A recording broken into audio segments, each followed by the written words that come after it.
दुर्मति संसार भीतरे पड़िया आछे नो आमी दुर्मति पड़िया आछे नो आमी तब निज जनम कोन महाजने तब निज जना कोन महाजने पठाइया दिला तुमी तब निज जना कोन पठाइया दिला तुमी हे माना दुर्मति संसार भीतरे पड़िया आछे नो आमी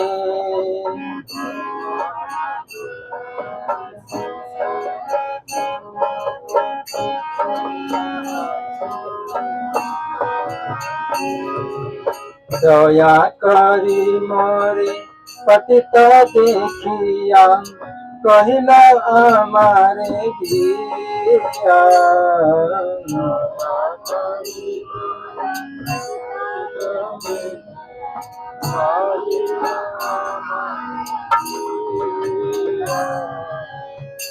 अहो दीन जनम सुन भालो कथा उलसित हबे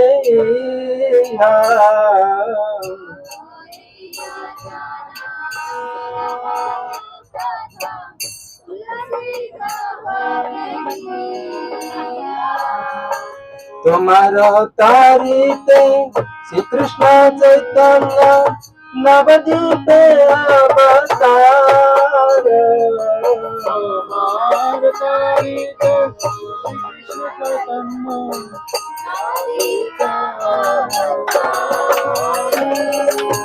तुम्हारो तारीते श्री कृष्ण चैतन्य नवदीपे अवतार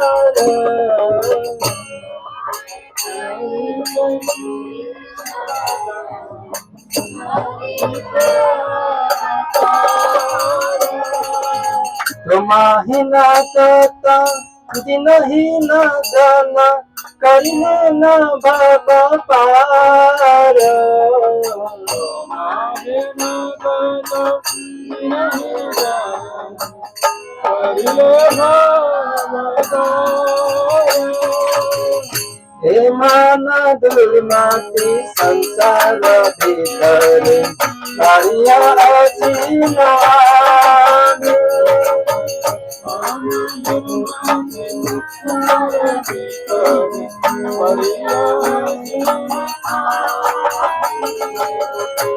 वेदेरा प्रतिज्ञा रखिवार तारे रूप बना प्रसूत रखिवार तारे रूप बना वेदरा प्रतिज्ञा रखिवार तारे रूप बना विप्रसूत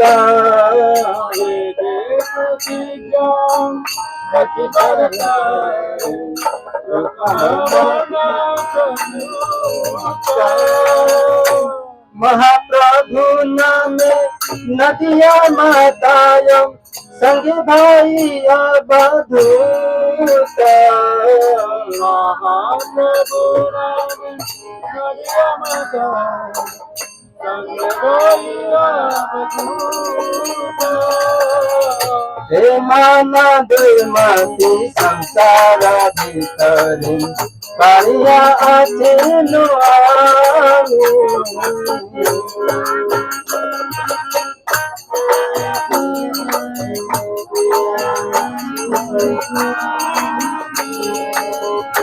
नंदसूत जी ने चैतन्य गोसाई निज नाम करी दान नंदसूत जी ने चैतन्य गोसाई निज नाम करी दान तारी जगत तुम्ही हो जाइया लहने जपारी प्राण हरि जगत तुम्ही जो गाइया लहने जपारी हे माना धर्मा तू संसार भितरी करिया चिन आमे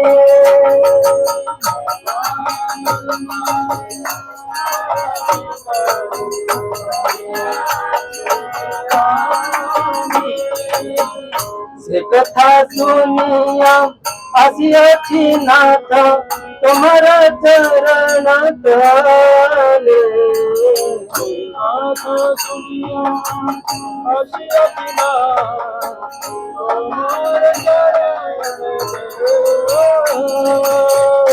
भक्ति विनोद कांदिया कांदिया अपना कहानी बोले कांदिया कांदिया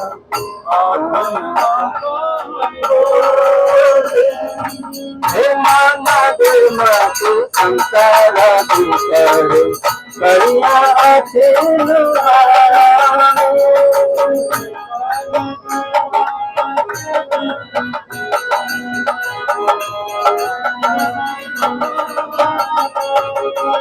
सबनी जा जाना को न महाजन पठाइया दिल तुम्हें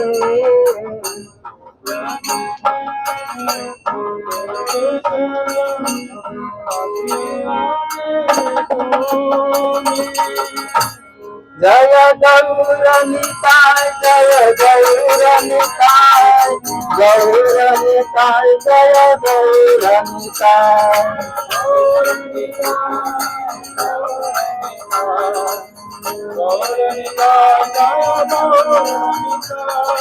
कलियुग पावन गौरनिताय कलि भय नाशन गौरनिताय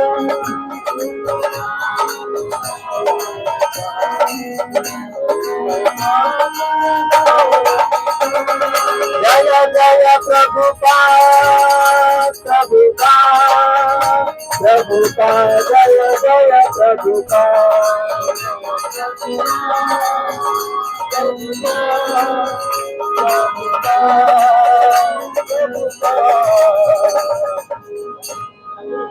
सुंदर भजन है ये चैतन्य महाप्रभु को तो यहाँ पे ये भजन में कहते कि हे नाथ मैं एक पापी हूँ इस भौतिक संसार में गिर गया हूँ परंतु अपने अहित की कृपावश एक महापुरुष की जो आपको अति प्रिय अतिशय प्रिय है ये उद्धार है जो भेज दिया है। तो भगवान चैतन्य महाप्रभु नवदीप जब अवतार होने का समय आता है एक बोलते की अहित की कृपावश भगवान की अहित की कृपा के कारण इस भौतिक संसार में भगवान स्वयं अवतीर्ण होते हैं और बोलते कि दया करी मरे पतित देखिया हम इस भौतिक संसार में पतित है और पतित पावन गौर हरि इस संसार में अवतीर्ण होकर पतित को उद्धार करने के लिए आते हैं। अहे दिन चलना सुना भाल कथा था बोले कि अच्छा कथा श्रवण करने के लिए हरे कृष्ण। तो भगवान की गौर कथा श्रवण करने के लिए भला कथा बोलते हैं बंगाली में भला कथा अच्छा कथा है। तो बोलते कि तुम्हारे तारीखे श्री कृष्ण चैतन्य नवदीप अवतार तो चैतन्य महाप्रभु गौरंग महाप्रभु नवदीप में अवतीर्ण होते हैं।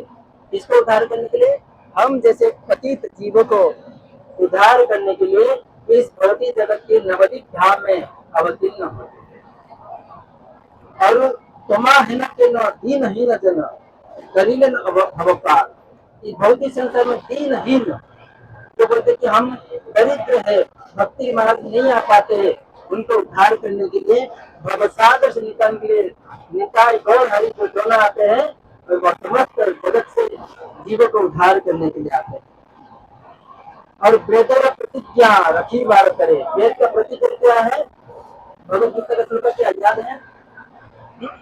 यदा यदा हि धर्मस्य ग्लानिः भवति भारत अभूतान् धर्मस्य ग्लानिः भवति परित्राणाय साधूनां विनाशाय च दुष्कृतम् धर्म संस्थापनार्थाय संभवामि युगे युगे। भगवान कृष्ण गीता में कहते हैं हर युग में इस भौतिक संसार में अवतीर्ण होकर सारे जीव को उद्धार करने के लिए आता हूँ, धर्म की रक्षा करने आता हूँ। तो कलयुग में युग धर्म क्या है? हरे कृष्णा कृष्णा कृष्ण हरे हरे, हरे राम राम राम हरे हरे। और कहते कि उनका अवतार जैसे वेदर प्रतिज्ञा रखी बात करे रूपा बनना विप्र सूत, बल्कि गौर वर्ण के रूप में, विप्र के रूप में, ब्राह्मण के रूप में प्रकट हो जाते हैं भगवान कृष्ण। और क्या करने के लिए? महाप्रभु नाम में नदिया बलाय सबके भारी अवधूत। तो यहाँ पे चैतन्य महाप्रभु गौरांग महाप्रभु नित्यानंद प्रभु उनके भाई नित्यानंद बलराम जी है। आने वाले शुक्रवार को नित्यानंद त्रयोदशी सॉरी बलराम जयंती है। तो बलराम जयंती के दिन बोलते कि नित्यानंद प्रभु को लेकर, बलराम जी को लेकर चैतन्य महाप्रभु स्वयं अवतीर्ण होते गौर निताई के रूप। और यहाँ पे तो कौन है गौरांग महाप्रभु? तो यहाँ पे कहते हैं नंद सीता जी चैतन्य गोसाई निज नाम राम। भगवान चैतन्य महाप्रभु स्वयं कृष्ण है और चैतन्य महाप्रभु में अवतीर्ण होते हैं और निज नाम, खुद का नाम को दान देने के लिए आते हैं। भगवान कृष्ण क्या करते हैं? चैतन्य महाप्रभु में एक छद्म वेश लेकर अगर अपने नाम को सबको घर घर में जाकर वितरण करने के लिए आते हैं। नवदीप का अवतार होकर घर घर में जारे देखो तारे कहो कृष्ण उपदेश, तो घर घर में जाकर भिक्षा मांगते थे चैतन्य बाबू नित्यान को। बोलो कृष्ण भज कृष्ण कर कृष्ण भज सत्या। तो यहाँ पे चैतन्य महाप्रभु अपने नाम को, भगवान कृष्ण अपने नाम को वितरण करने के लिए नवदीप धाम में चैतन्य महाप्रभु में अवतीर्ण होते हैं। कैसे? एक होती यहाँ पे रूपमा बनना विप्रसूत, बोले कि गौर वर्ण के रूप में, और विप्र जगन उनके पिताजी का नाम है जगन्नाथ मिश्र है, जो एक बोलते कि ब्राह्मण परिवार में जन्म होते हैं और इस महामंत्र को वितरण करने के लिए। और कहते कि नंदसुत जी ने चैतन्य गोसाई निज नाम करी दान, निज नाम अर्थात भगवान कृष्ण स्वयं उनके नाम को दान करने के लिए आते हैं। इसके लिए जब इस भौतिक संसार में वास्तविक दान क्या है? क्या है? भगवान का नाम है, सबसे बड़े दान है। हम भौतिक संसार में धन किसको दान देते हैं?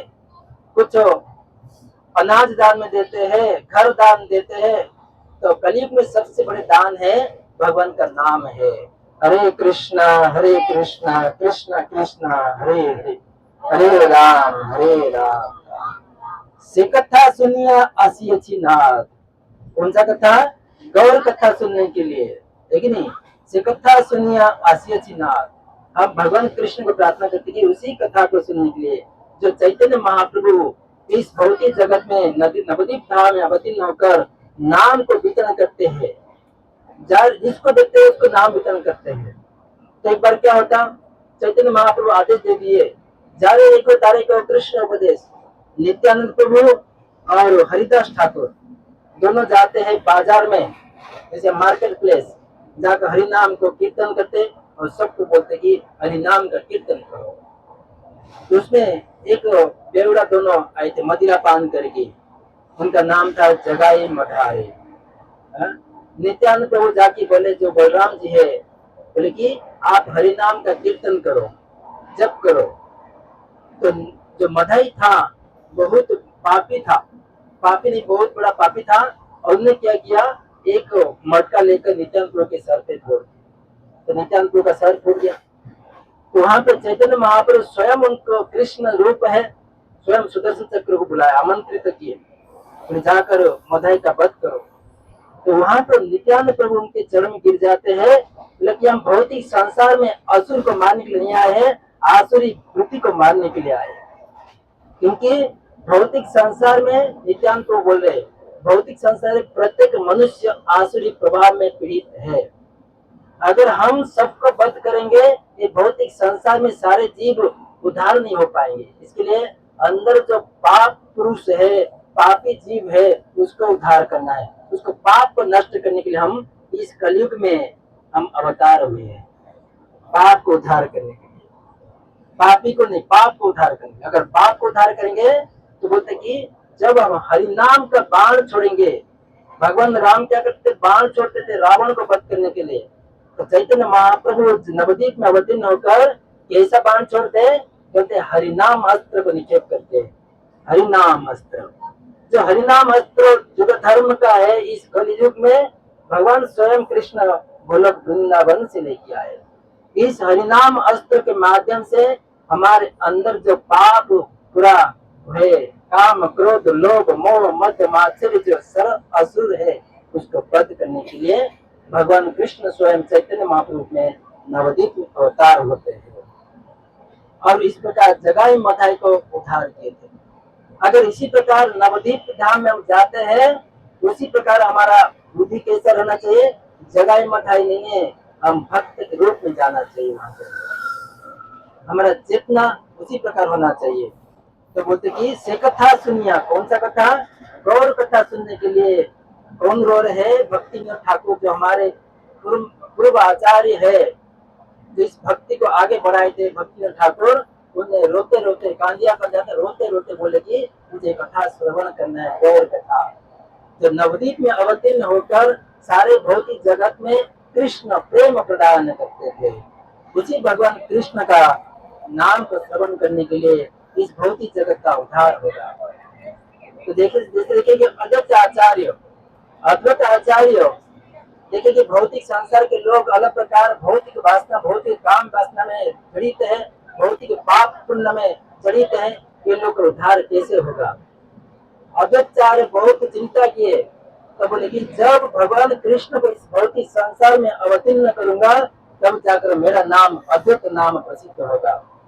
इसके लिए अद्वैत आचार्य भगवान कृष्ण को आह्वान किए, गोलोक वृंदावन में बैठे थे, अद्वैत आचार्य उनका आह्वान किए, आप जब इस भौतिक संसार में कलयुग में नवदीप धाम में एक रूप अवतार नहीं करेंगे, तब जाकर भौतिक संसार के लोग उद्धार नहीं होंगे। इसलिए स्वयं भगवान कृष्ण उनका आह्वान से तो तुरंत यहाँ पे प्रकट हो जाते हैं।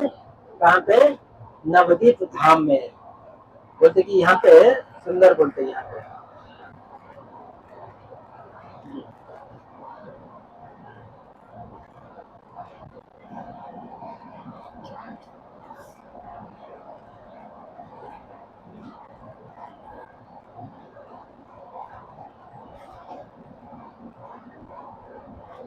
हरे कृष्ण बोलते कि यहाँ पे नदिया उदय गिरी पूर्ण चंद्र गौर हरि कृपा करी होइला उदयम पापतम होइला नाश त्रिजगतर उल्लास जगत भरी हरि प्रणि होयम।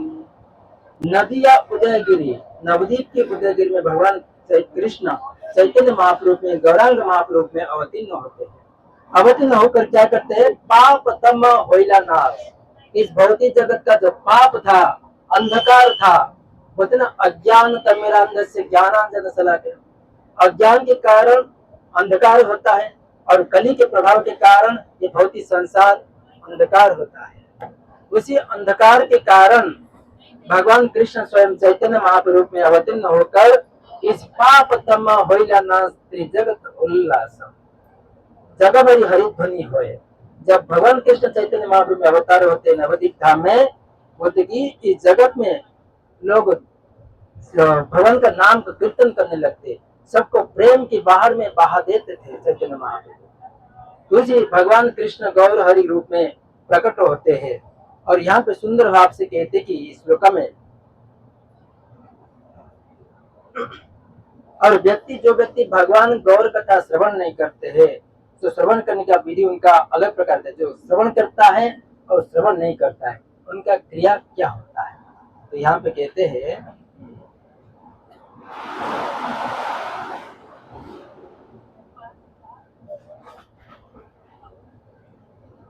पाइया मनुष्य जन्म जेना सुने गौर गुण एना जन्म तार व्यर्थ होइलाम पाइया अमृत ध्वनि पिए विषगत पानी जन्मिया से केने नहीं महिलाम। तो यहाँ पे बोलते कि अगर पाइया मनुष्य जन्म भौतिक संसार कलयुग में मनुष्य जन्म मिला है वो तो सबसे बहुत ही विरल है। मनुष्य जन्म मनुष्य सहस्र कचित मात्र सिद्ध है। अगर मनुष्य जीवन मिला है गौर कथा श्रवण नहीं करता है पाइया मनुष्य जन्म जेना सुने गौर गुण भगवान गौर की कथा न श्रवण करता है बोलते एना जन्म तारो व्यर्थ होइला उसका जन्म व्यर्थ हो गया उसका जन्म व्यर्थ है। और बोलते कि पाया अमृत ध्वनि तो यहाँ पे नवद्वीप धाम में गंगा जमुना सरस्वती का अमृत का पूरा नदी बह रहा है और चैतन्य महाप्रभु उसको प्रकट किए यहाँ पे। और बोलते कि अमृत तो हमको पास में मिलता है वो अमृत को छोड़कर क्या करते हैं पिए विषय का पानी हम क्या पीते जहर पी रहे हैं। जहर क्या है भौतिक संसार का जो अलग प्रकार का आसक्ति को जहर करके गुना किया गया क्योंकि विष और विषय विष एक बार पी लेता है उसका मृत्यु हो जाती है परंतु विषय जो रहता है अलग प्रकार आसक्ति में फंसा रहता है भौतिक भोग करना चाहते सुख को ठीक नहीं अलग प्रकार का धन का आसक्ति परिवार का आसक्ति और जगह का आसक्ति तो उसमें भौतिक सुख भोग करने के लिए घर मेरा है ये धन मेरा है ये संपत्ति मेरा है तो उसको बोलते कि विषय बीज तो खाते एक बार मृत्यु होता है विषय खाते बार बार तड़पता रहता है धन के कारण। तो यहाँ पे कहते कि अमृत ध्वनि हमको अमृत दे रहे भगवान कृष्ण और हम पी रहे हैं विष जहर पी रहे हैं। तो मुख्य विचार यहाँ पे कहते कि मनुष्य शरीर प्राप्त करके जो चैतन्य महाप्रभु के कथा श्रवण नहीं करता है उसका जीवन पूरा व्यर्थ हो जाता है। उदाहरण देकर प्रभुपाद ने लिखते कि तात्पर्य में भक्ति रूपी अमृत रूपी नदी गंगा नदी बह रहा है छोड़कर हम विषय भोग रूपी जहर को गड्ढे विषय गर्त का पानी पी रहे हैं। ऐसा जीवन को बेहतर की क्योंकि जन्म से ही उसका न हो भौतिक संसार है कि नहीं। तो कृष्ण चेतने के बिना विद्या व्यर्थ है। जब हम भगवान के नाम का जप नहीं करेंगे कीर्तन नहीं करेंगे तो हमारा यात्रा भी विफल होगा हमारा मनुष्य जन्म भी विफल है ठीक है नहीं। तो यहाँ पे कहते हैं जो महान विद्वान वैज्ञानिक भगवान चैतन्य महाप्रभु ने समझाते कि इस संसार में केवल व्यर्थ ही भटक रहे लोग भगवान के नाम का जप नहीं करते हैं। तो गौर में कहते कि चैतन्य महाप्रभु के आगमन से प्रेम रूपी अमृत का समृद्ध बह रहा है। चैतन्य महाप्रभु क्या चैतन्य चरितामृत कविराज गोस्वामी लिखे चैतन्य चरितामृत चैतन्य का चेतना कॉन्शियसनेस हमारा किस प्रकार होना चाहिए। चरिता अमृत भगवान कृष्ण गौर कथा अर्थात चरिता अमृत वो नेक्टर है अमृत है। जैसे बोलते कि चैतन्य महाप्रभु आगमन से प्रेम रूपी अमृत का समुद्र बह रहा है। जो व्यक्ति इस अवसर पर भी भक्ति रत्नों को एकत्र नहीं करता है कलेक्ट नहीं करता है वो निर्धन से सबसे अधिक निर्धन है।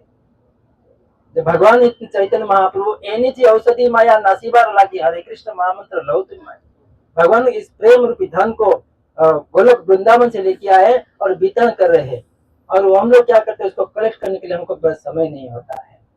जो नहीं कर उसके समय नहीं होता है बोलते निर्धनों से भी सबसे अधिक निर्धन है वो दरिद्र है ठीक है। तो यहाँ पे और कहते कि जो व्यक्ति भगवान गौर कथा का श्रवण नहीं करता है प्रभुपाद कहते कि मेंढक सांप बेल का मेंढक के जीव जैसे बोलते कि भगवान की कथा गौर कथा सुनने वाले जो न सुनता है कान खेत के बाल समान है। खेत में बील देखा होगा जमीन में एक बील रहता है सांप का बील और उसमें कुछ फर्क नहीं पड़ता है। और हरि गुण भगवान के गौर कथा गाने वाले जीव मेंढक की तरह जो कथा श्रवण नहीं करता है गौर कथा न बोलता है उसका जीवा कैसे है जो मेंढक मेंढक क्या करता है, टर टर टर आवाज करता रहता है। खेत में जब बारिश के मौसम आता है ना, वो खेती में जाएंगे ना, मेंढक की आवाज रहता है। वो किसको पुकारता है, सांप को आमंत्रित करता है, आजा मुझे खाओ। उसी प्रकार भौतिक संसार में हम क्या करते हैं, अलग प्रकार का प्रजल्पा करते हैं।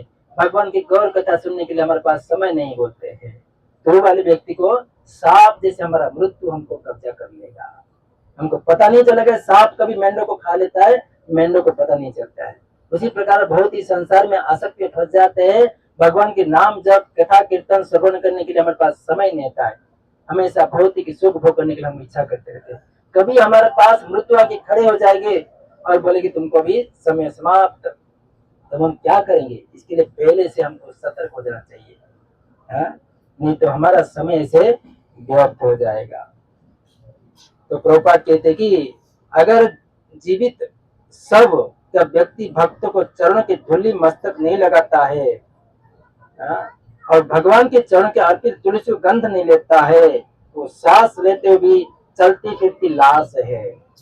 लेकिन जब भगवान के हम धाम में जाते हैं, उसके चरण उसके रज को हमारे माथे पे नहीं लगाते और क्या करते हैं, भगवान का तुलसी का अर्पित तुलसी गंध का स्मरण सुनते नहीं है, वो देखिए चलते फिरते एक लाश है। तो इसके लिए यहाँ पे कहते हैं जो मनुष्य शुद्ध भक्त भगवान के चरण कमल में सेवा नहीं करता है, वो जीवित देखता हुआ मृत के समान है। तो इसके लिए यहाँ पे पहले हम देते कि हम सुबह डिस्कशन किए थे किस प्रकार धाम में हम जाएंगे, इस प्रकार कथा श्रवण करने के लिए। उसमें 2 पॉइंट छोड़ गया था, तो उसमें कहते कि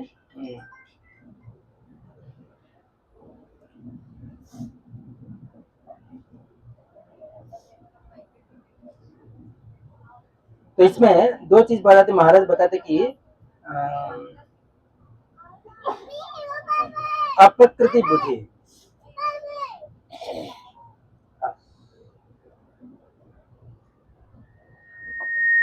हरे कृष्णा कृष्ण कृष्ण हरे हरे, हरे राम राम राम हरे हरे, हरे कृष्णा कृष्ण कृष्ण हरे हरे, हरे राम राम राम।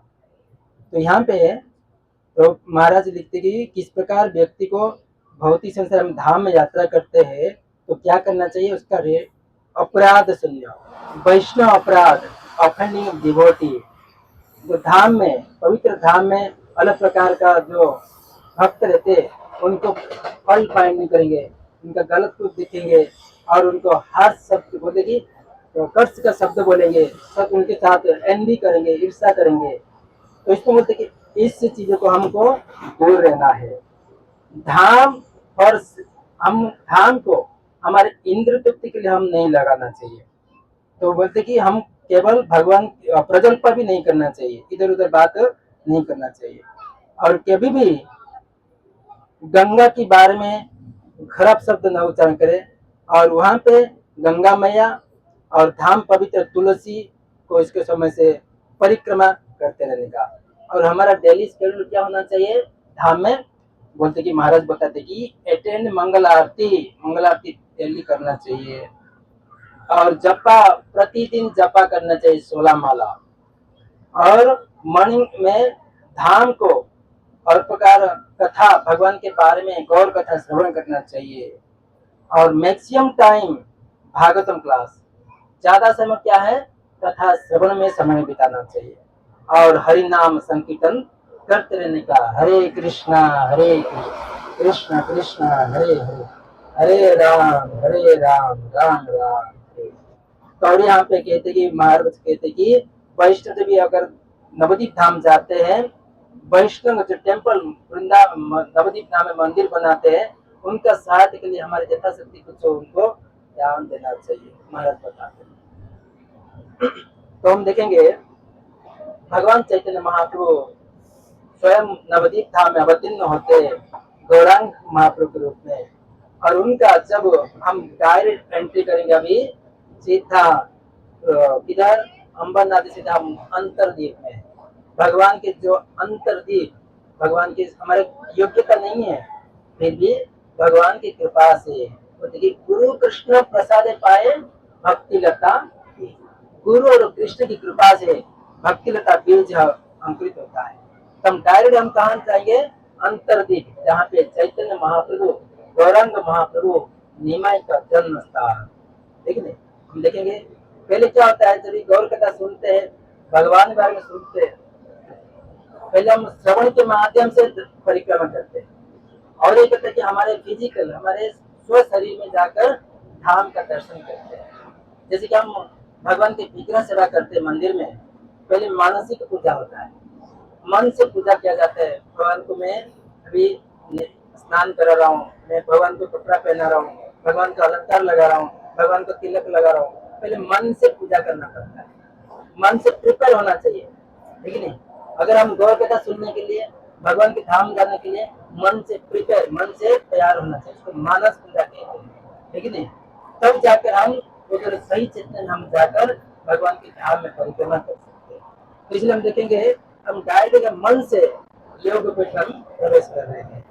योग पीठ था भगवान कृष्ण का जो चैतन्य महाप्रभु अवतीर्ण होते उनका प्राकट्य स्थली, जागृत की अंतरदीप और आत्मनिवेदन, पूरा सरेंडर हो जाना चाहिए, है कि नहीं। तो देखिए जो कुछ हमारे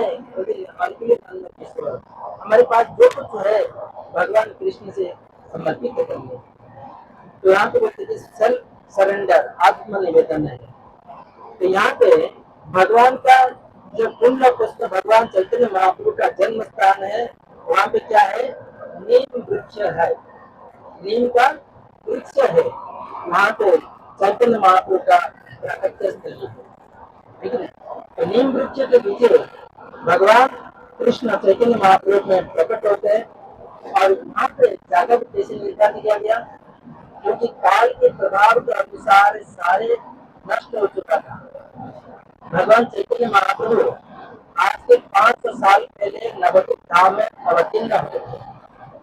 तो कुछ काल के बाद, कुछ समय के बाद, उसके बाद मुसलमान का जो उनके साथ आए, हाथ में उनके राजा हुए, उसके बाद ब्रिटिश लोग साथ में करीब 500 साल, 200 साल के बाद पूरा गंगा नदी में अलग डाला।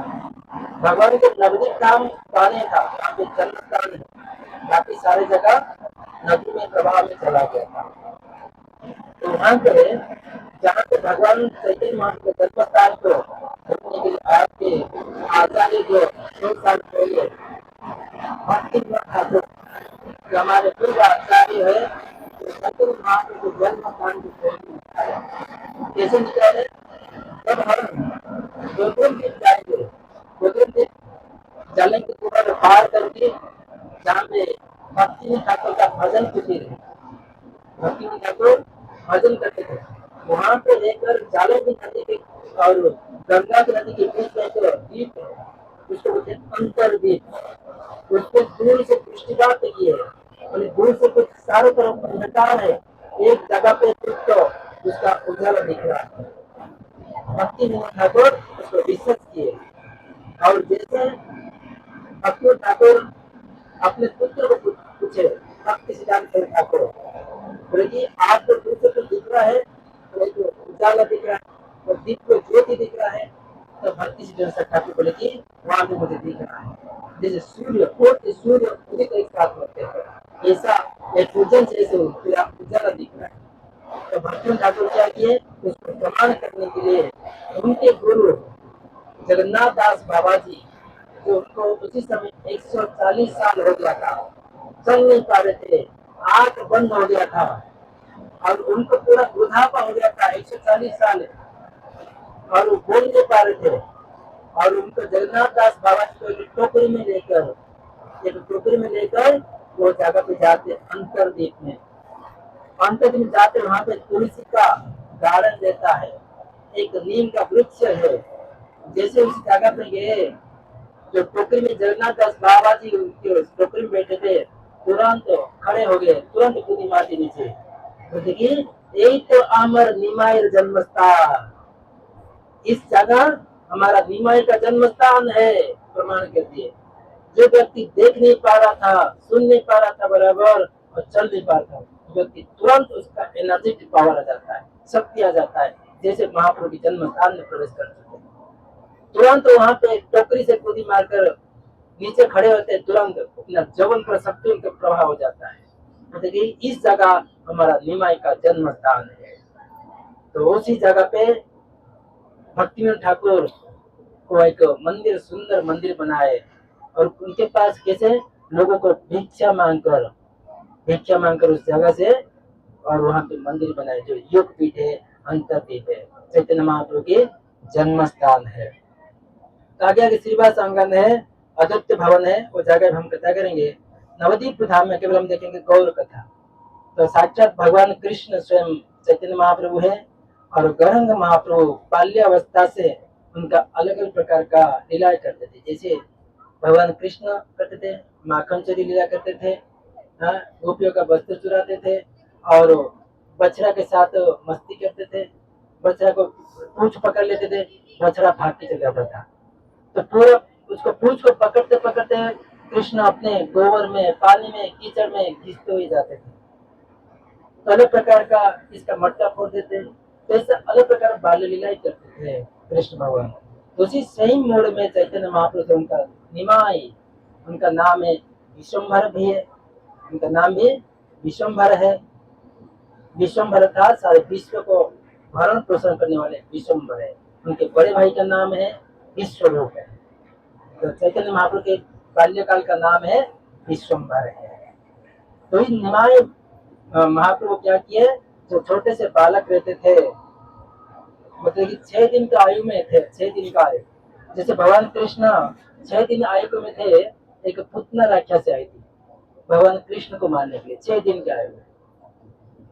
तो भगवान कृष्ण छोटे बालक हो क्या कुरुक्षेत्र युद्ध में गीता सुना रहे हो, सेम उनका पोजीशन है।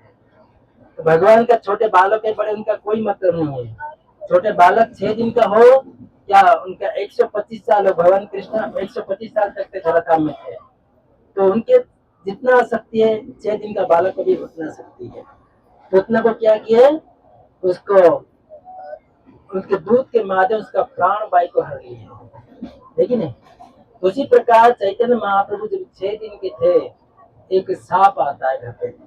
वहां पे जब अंतरदीप में प्रवेश करते वहां पे सची माता, उनके पिताजी जगन्नाथ मिश्र, उनके माँ का नाम है सची देवी है। तो वहां पे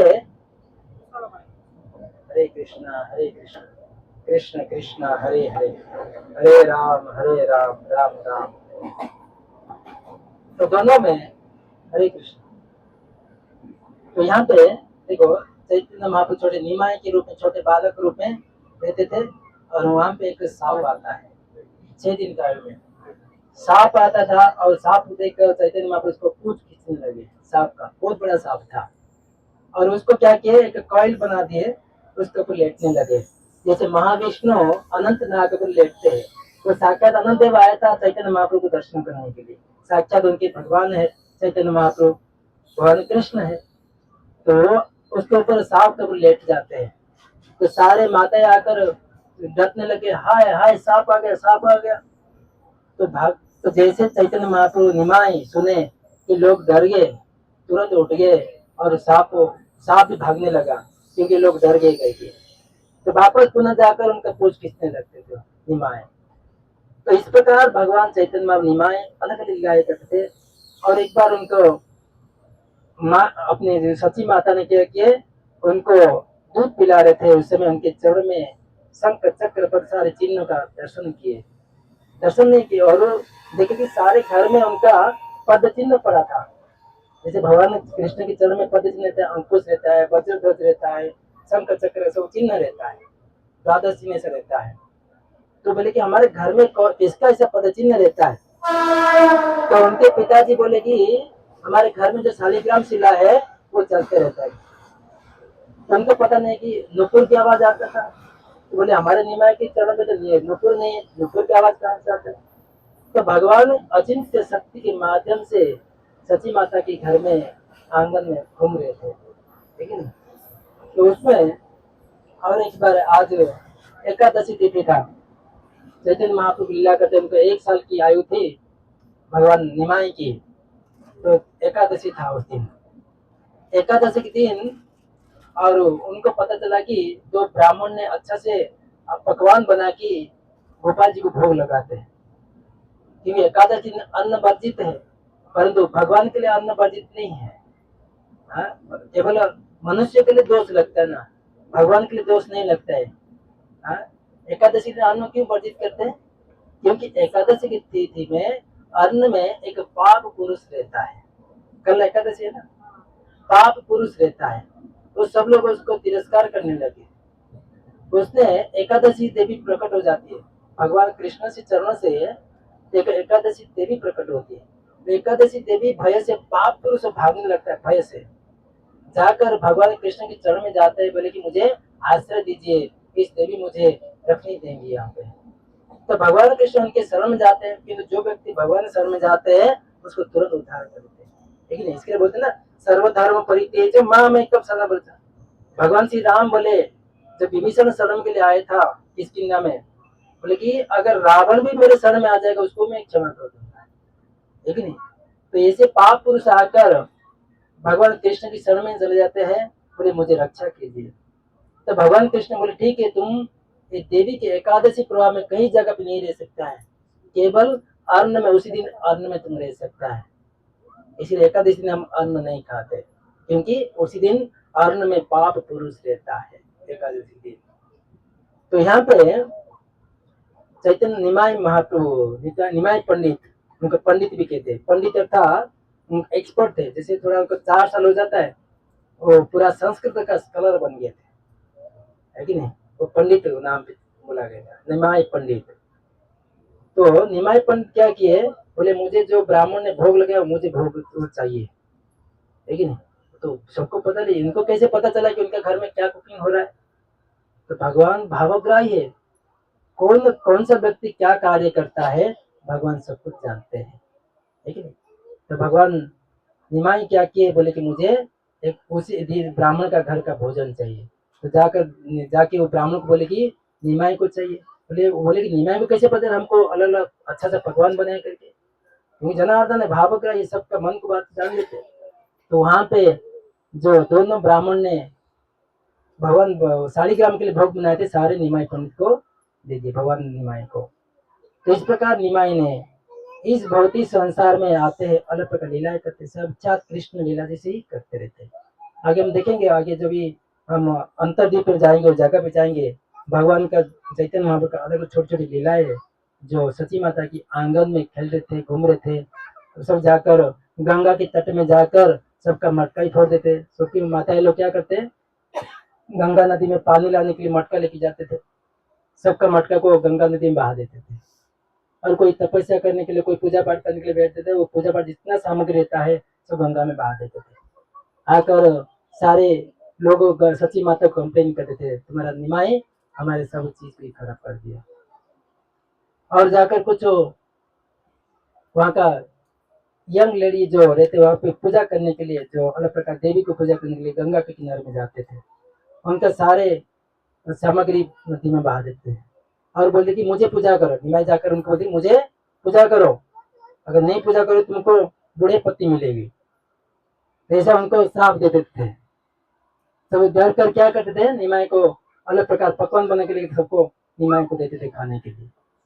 तो ऐसे भगवान चैतन्य महाप्रभु निमाई स्वयं कृष्ण लीला ही नवदीप धाम में करते थे। तो नवदीप धाम और वृंदावन में कोई अंतर नहीं है, स्वयं भगवान कृष्ण स्वयं निमाई के रूप में आकर लीला करते थे, ठीक है। तो इसी प्रकार यहाँ पे कहते कि तो चैतन्य महाप्रभु इस प्रकार रूप में आकर बोलते कि हमको इस भौतिक संसार में चैतन्य महाप्रभु अवतार क्यों होते हैं, 2 कारण के लिए होते हैं अवतार चैतन्य महाप्रभु में। बोलते कि प्रेम रस निर्यास करिते आस्वादनम, राग मार्ग भक्ति लोको करिते प्रचारणम, रसिक कर कृष्ण परम करुण, यही 2 ही हेतु होते इच्छा उद्गम।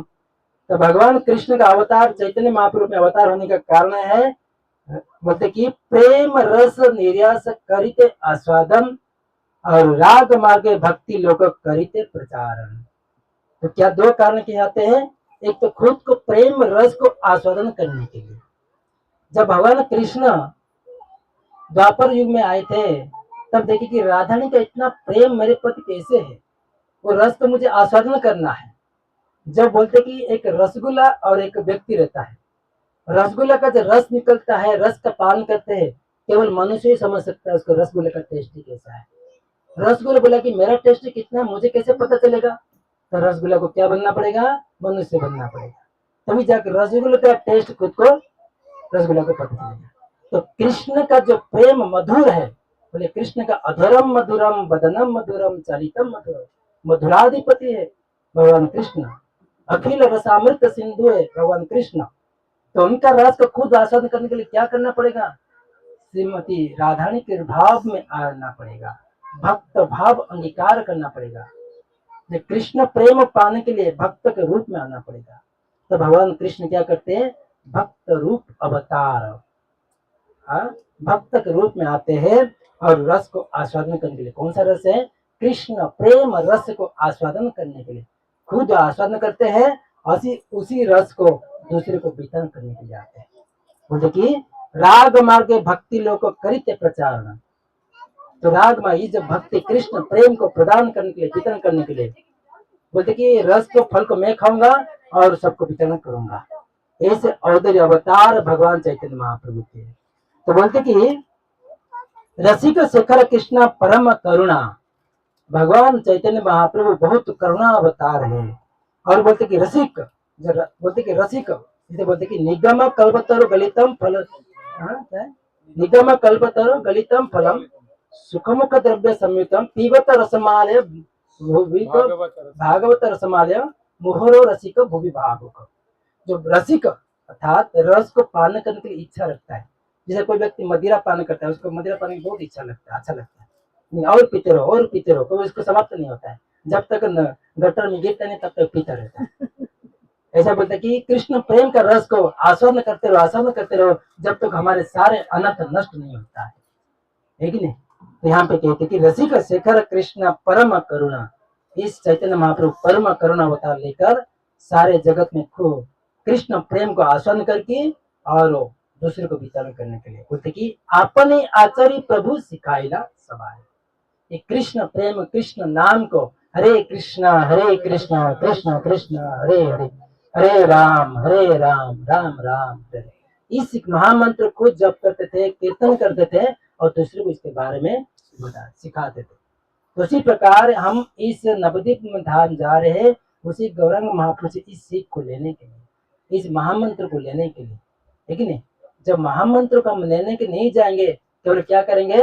उधर जाकर अलग प्रकार गार्डन में, बगीचे में ना, और क्या दुकान में जाकर अलग प्रकार का चीज हम ढूंढते रहेंगे, मुझे कुछ अच्छा चीज मिल जाएगा। इसलिए यहाँ पे कहते कि इस कृष्ण प्रेम को पाने के लिए और कृष्ण प्रेम को देने के लिए स्वयं भगवान कृष्ण गौरांग महाप्रभु नवद्वीप धाम में अवतीर्ण हो जाते हैं।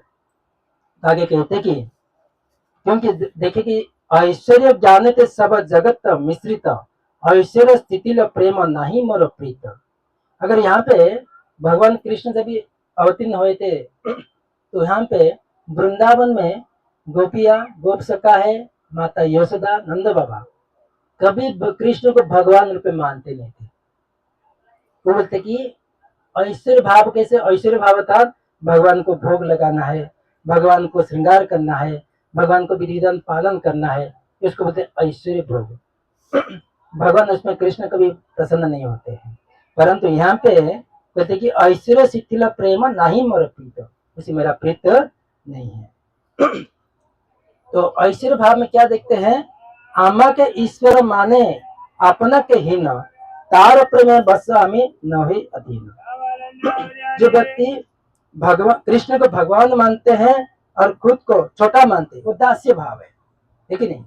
तो उसमें भगवान बोलते कि मेरा ज्यादा प्रेम नहीं, क्योंकि जो कृष्ण प्रेम है, जो कृष्ण बोलते, भगवान बोलते, यदि अगर लोग भक्त सोचे कि कृष्ण मेरे है, कृष्ण मेरे है, हम क्या सोचते हैं? कृष्ण तो है, भगवान है, उनको भक्ति करो, अलग पूजा विधि करो, तो ये साधना भक्ति है, हमको करना पड़ेगा, परंतु उसी लेवल में पहुंचने के लिए हमको साधना स्तर में जाना पड़ेगा।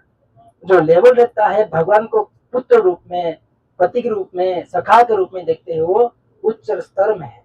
उच्च स्तर में जाने के लिए हमको पहले सीढ़ी में चढ़ना पड़ेगा। पहला सीढ़ी क्या है? भगवान का नाम को जप करना है, साधना करना है, प्रैक्टिस करना है, बार बार प्रैक्टिस करेंगे। जब हमारे अंदर अनर्थ निकल जाएगा तब हम उसी स्तर में जा सकते हैं। क्योंकि गोपिया का और गोप सखा का उनका निर्मल भाव था, है कि नहीं? उसी निर्मल भाव को पहुंचने के लिए यहाँ पे कृष्ण चैतन्य महाप्रभु कहते होते, जो व्यक्ति जिस भाव से मुझे पूजा करता है मैं उसी भाव से आदान प्रदान करता हूँ।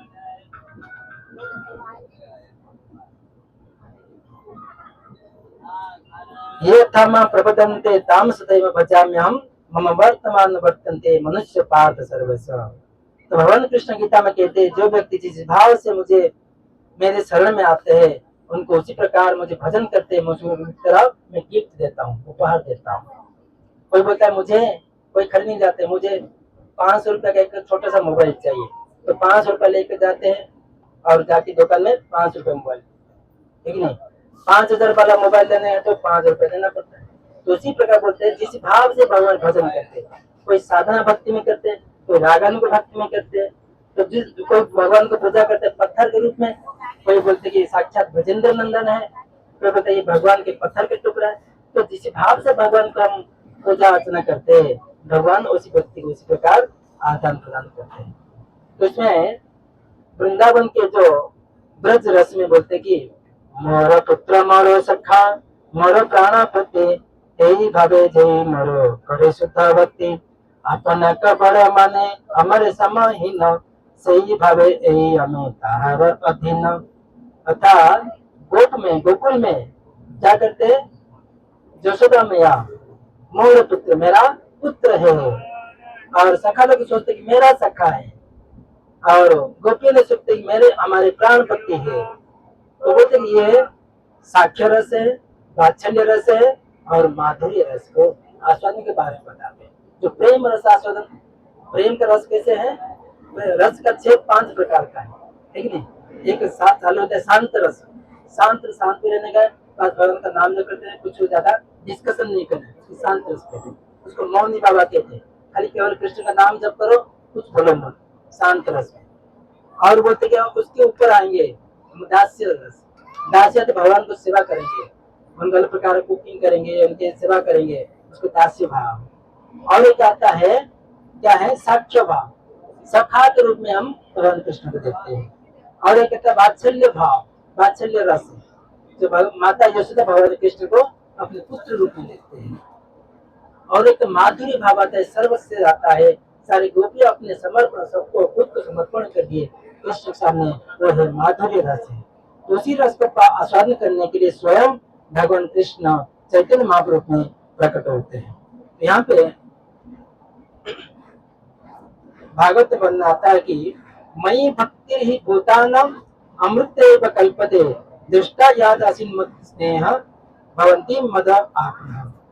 तो भगवान का भक्ति करना है, जो बोलते हम निरंतर भगवान का नाम जप करेंगे, जैसे ब्रज में गोपियां करते हैं, उनका जो भगवान कृष्ण के प्रति समर्पण है वो कितने भाग्यवान है, भगवान को कृष्ण को पूर्ण समर्पण हुए थे। यहाँ पे वात्सल्य भाव में बताते किस प्रकार माता यशोदा ने भगवान कृष्ण को देखते थे। माता मोर पुत्र रूप करे ना बंधन अति ही न ज्ञान करे लालन पालनम। तो भगवान कृष्ण चैतन्य महाप्रभु कहते कि अगर गोकुल वृंदावन में माता मोरे अर्थात यशोदा मैया मुझे क्या करते हैं, बांध लेते, कभी कभी माखन चोरी किया करती माता यशोदा कृष्ण को बांध लेते थे, और अति ही न ज्ञान करे लालन पालन। बोलते कि माता यशोदा सोचती कि मेरे बिना कृष्ण जी नहीं पाएगा।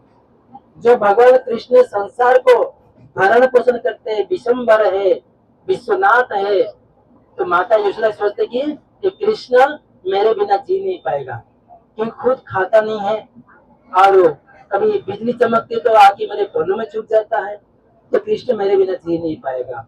उसको बोलते शुद्ध वात्सल्य भाव, ठीक है। और सखा लोग क्या करते, सखा लोग जब गया चराने के लिए जाते थे, बोलते कि सखा शुद्ध सख्य करे स्कंधे आरोहण तुम्हें कनो बड़ो लोक तुम्हें आम सम। जब सखा लोग गाय चराने के लिए जंगल में जाते, वृंदावन फॉरेस्ट में द्वादश कानन में जाते थे तो सखा एक मधु मंगल था, वो बोलता कि कृष्ण कृष्ण मेरा पाँव दुखा है, मैं आपके कंधे पे बिठा कर लेके जाइए। तो कृष्ण अपने सखा को कंधे पर बिठाते थे। तो हर लोग सखा बता रहे कृष्ण तो भगवान है, राजकुमार है, नंद बाबा के पुत्र है। तो मधु मंगल बोलता कि अरे ये कौन सा राजकुमार है, ये कौन सा भगवान है, ये तो हमारे साथ गया चराने के लिए आता है, वो हमारे इक्वल है, समान है कि नहीं। तो तुम ही कौन ना बड़ा लोग हो, तुम कौन सा बड़ा आदमी, हमारे साथ समान है। तो ये साक्ष्य रस है। और बोलते कि गोपिया का रस जो माधुर्य रस है, बोलते कि प्रिया यदि मान करी करे भर्सना, वेद स्तुति होते हरे से ही मरो मन। अगर गोपिया भगवान कृष्ण को गाली देते थे, है कि नहीं, कृष्ण को अनासर गाली देते थे कृष्ण को, तो कृष्ण को पता चलता कि ये ब्रह्मा जी का वेद स्तुति से भी बढ़कर है। तो ये है शुद्ध प्रेम है भगवान कृष्ण के प्रति। उसी रस को आस्वादन करने के लिए भगवान कृष्ण यहाँ पे कहते कि से शुद्ध भक्त लया करिम अवतार, करिव विविध विध अद्भुत विहार, वैकुंठ आदि नहीं जे जे लीलार प्रचार, से लीला करिव जाते मोर चमत्कार। तो भगवान कृष्ण बोले कि जो शुद्ध भक्त लिया, शुद्ध भक्त के रूप में मैं अवतार लूंगा कलयुग में नवदीप धाम में।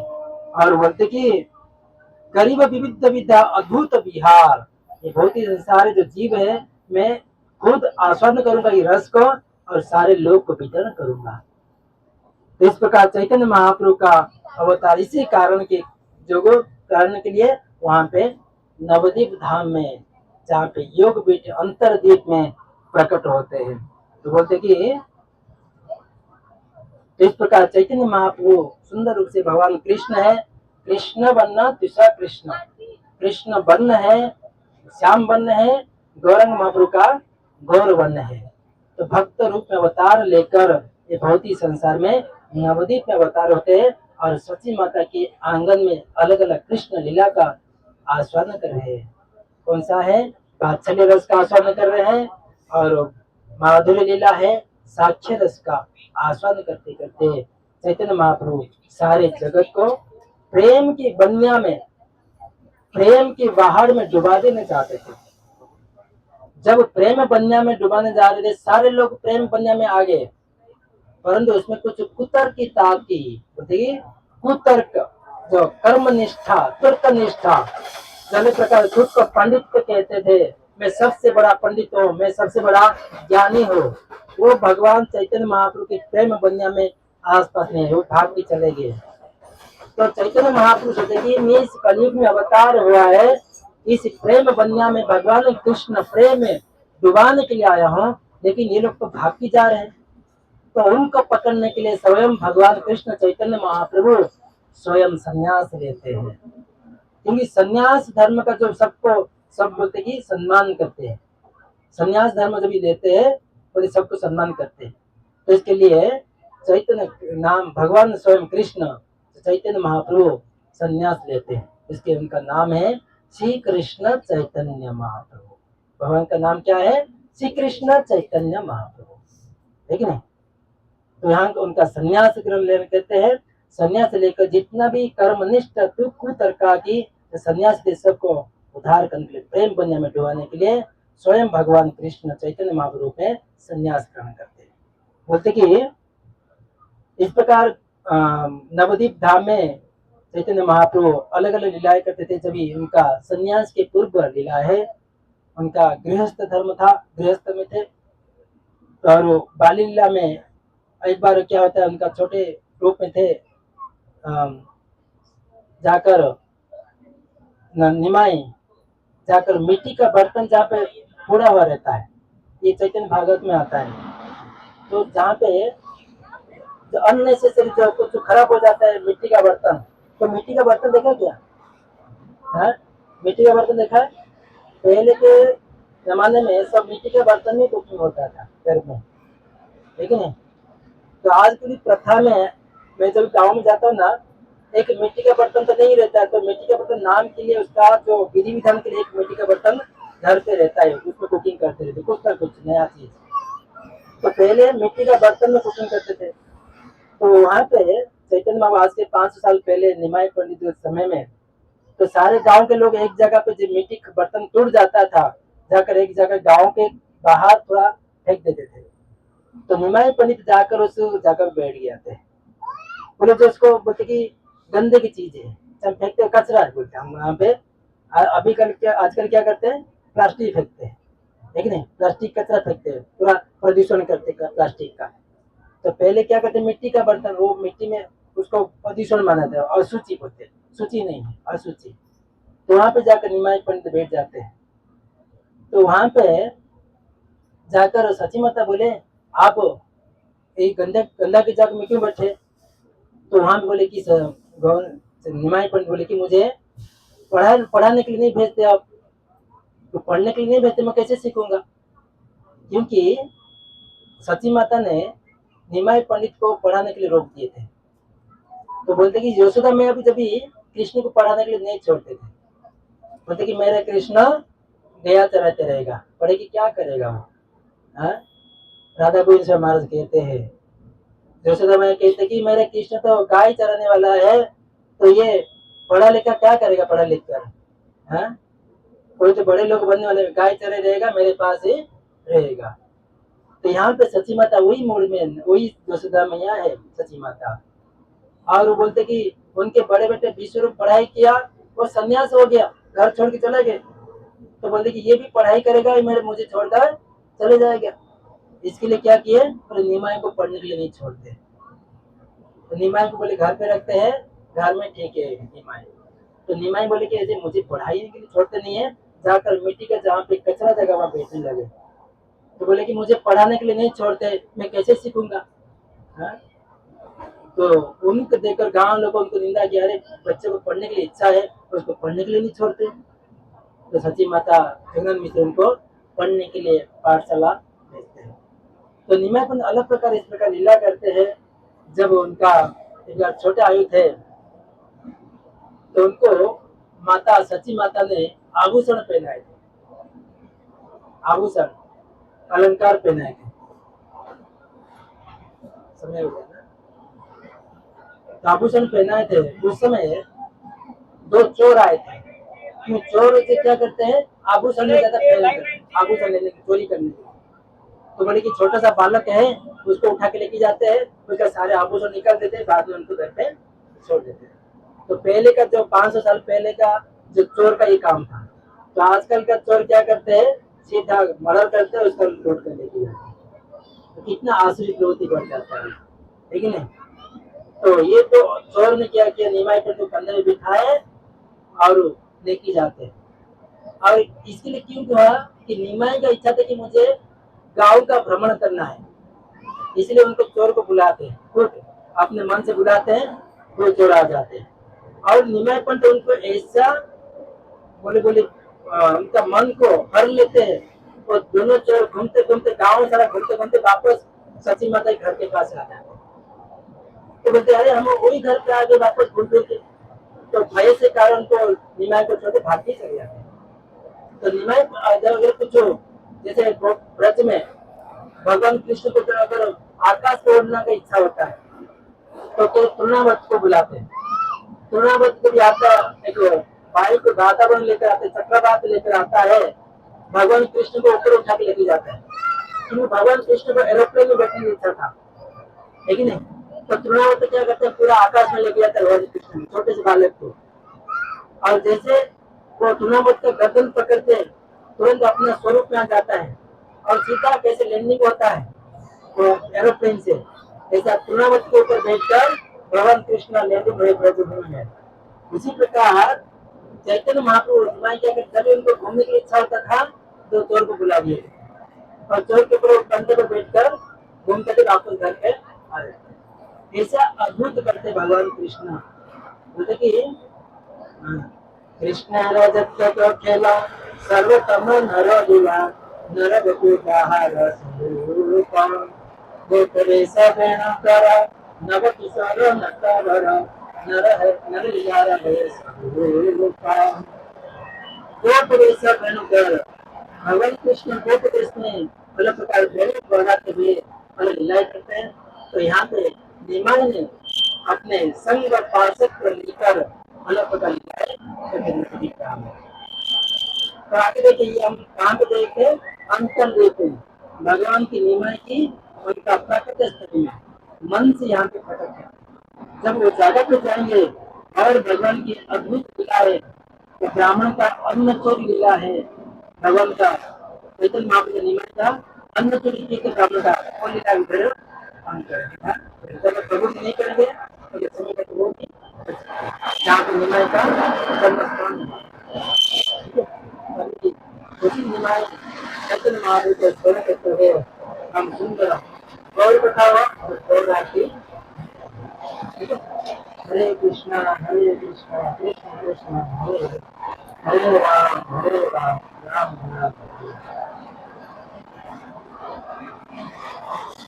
हरे कृष्णा हरे कृष्णा